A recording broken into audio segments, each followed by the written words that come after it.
And I'm going to talk to you from the point of view of a parent and a school teacher. I've taught school for many years, and not while I was raising my children. And I've noticed that there are certain characteristics of children raised in Jezebel and Ahab homes. Or if you want to use the term for modern America, female-dominated homes and male recessive. And I was asking the Lord one time, I said, Lord, show me my home the way that it looks to you. And what I saw were boxes. Maybe I should just use the chalkboard over here to show you what I saw. And I don't know if you can understand this little diagram, but look at it and just think of me and my home. And I thought I was a good wife, a good American citizen. In fact, a lot of the things I thought I was doing that was so good were not so good. That stands for husband. That stands for wife. And this is what God showed me. The husband is supposed to be the biggest box in the family, and the wife the next biggest. All right? Instead of me living in my box the way I should and fulfill my duties under God, I was way up here. And my husband was way down there.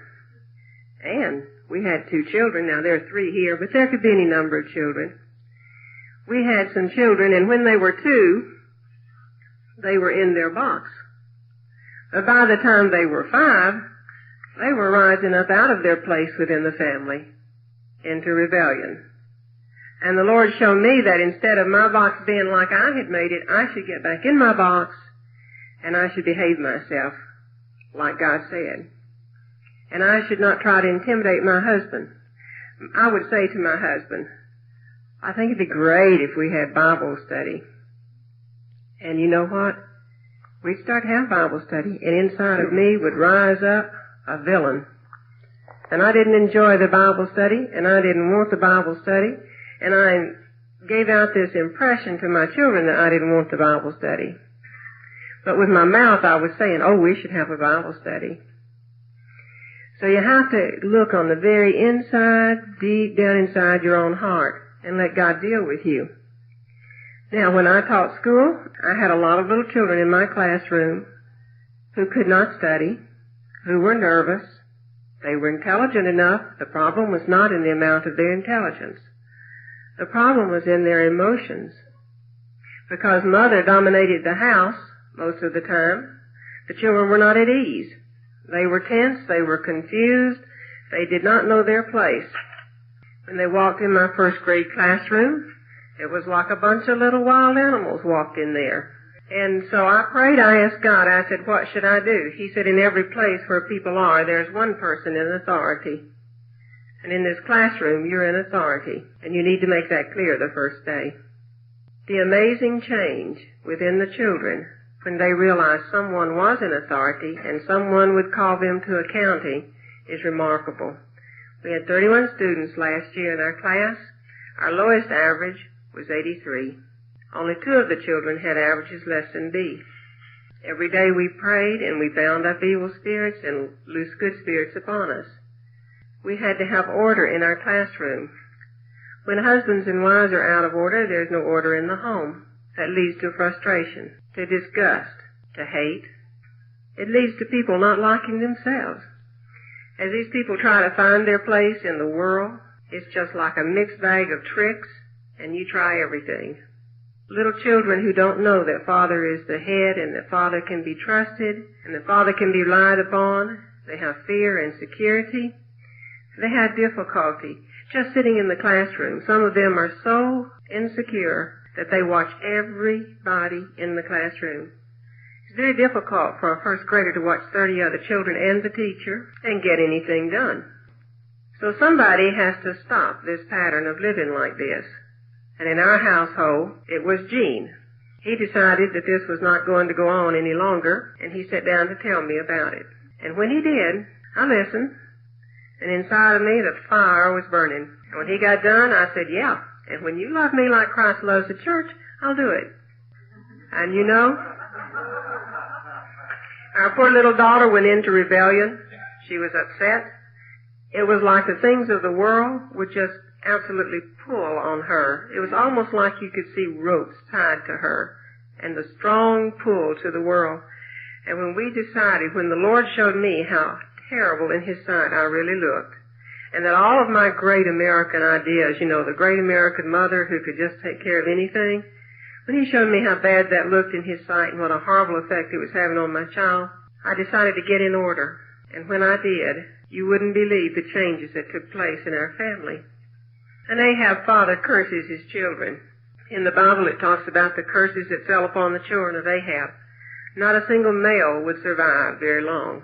There are many broken homes, and when women have to raise children alone, it's almost impossible to raise them without making them into Ahabs if they're sons, and Jezebels if they're women.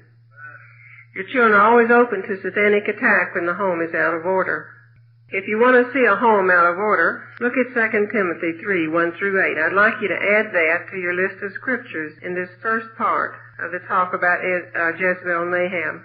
Now, if you ladies don't think that you got this on good authority, let's look at the Bible and see. We're on page 7. Look at the Bible and see the Ahab-Jezebel families. This trait was so important to Satan that he worked it in the Garden of Eden. In Genesis 3, 1 through 8, Eve became unsatisfied with her estate and was tempted to listen to Satan. And she began to be seduced with greed to rule over Adam. Why would she take the apple? Because she wanted to know as much as or more than Adam. And she wanted to be equal to Adam. She wanted to know all things, be equal to God.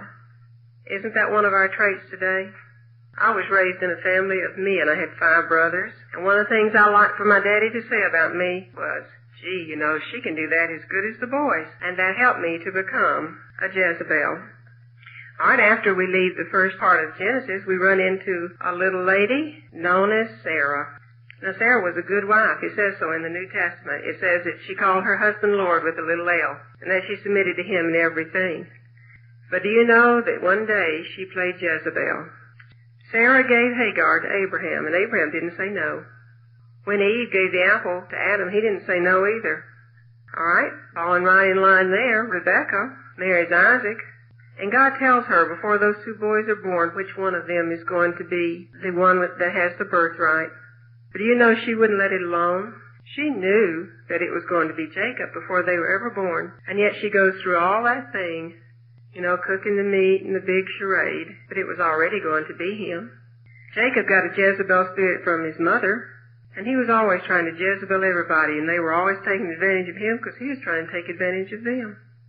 So you see, we have inherited this from good parents, and it sort of comes with the turf. If you're a lady out there and you're thinking, well, I'm not Jezebel. Oh, nice, sweet lady. I don't do those things like she was talking about.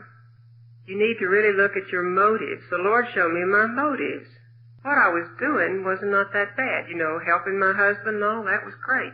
But it was my motive down behind there. I can do carpentry inside the house just about as good as a man because I was raised with 5 boys, and I used to do it for this purpose. Gene was an engineer. He was busy. He didn't have time, so I did it to show him up. And the Lord showed me it wasn't that bad that I did these things, but it was bad that I did it to show my husband up, okay?